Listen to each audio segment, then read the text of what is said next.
In the name of flood control, we have created structures here and there. Some of the structures were created long back. Those were created back in the 1960s. When the concept of environmental impact assessment, social impact assessment did not exist. Now we see that some of the structures have actually caused irreparable damage to our river system.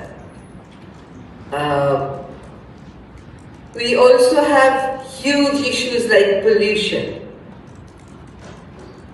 I don't know of that many industries in Bangladesh that can claim themselves to be compliant. I know that in South Asia, some countries are doing better than others in regulating industrial effluent discharge into the rivers.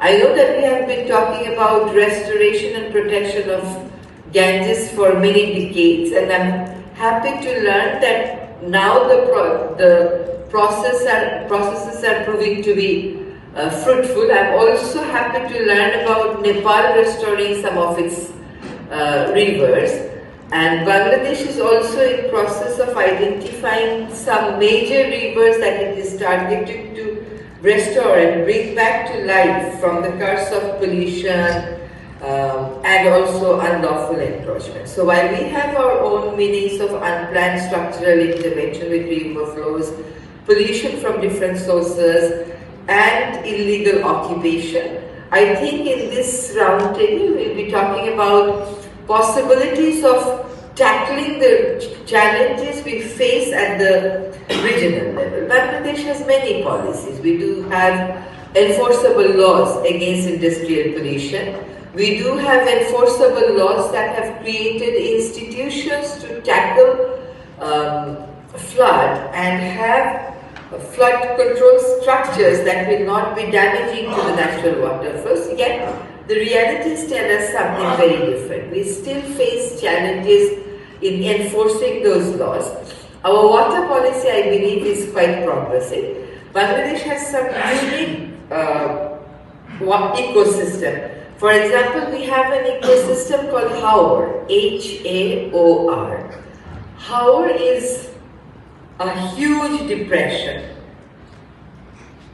that's unique to the ecosystem of Bangladesh, and probably there are some Haors in West Bengal in India. So when you go to the internet, Haor is an ecosystem that is described as an ecosystem of Bangladesh, but that ecosystem is also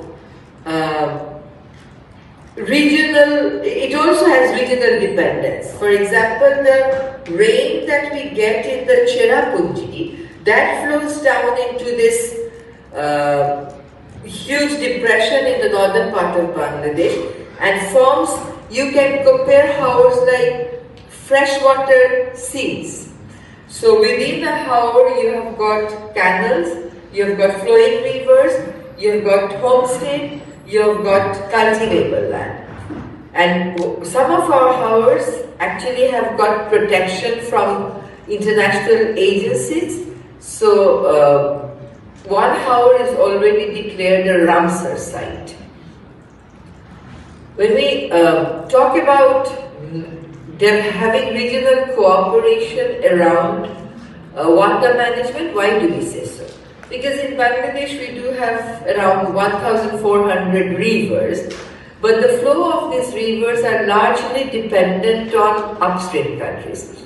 So 90% of our rivers get fed from water flows in the upstream countries. And in the upstream countries we have China, we have India, we have Nepal, we have Bhutan. The region in the context of climate change has been assessed by IPCC as a region that will soon become water stressed if we don't plan together, if we don't manage our resources together. So while we have many policies including Bangladesh Delta Plan, National Water Act, Coastal Zone Policy, National Adaptation Plan, I know that there are some countries in South Asia that have more progressive and more strict laws in place. I'm sure this round table will create scope for participants to learn about progressive laws, effective laws and policies that they have in their countries, which will create a basis not only for regional sharing and regional learning, but also create the scope for countries to take the better messages, take the lessons from other countries and get those translated into the national scenario.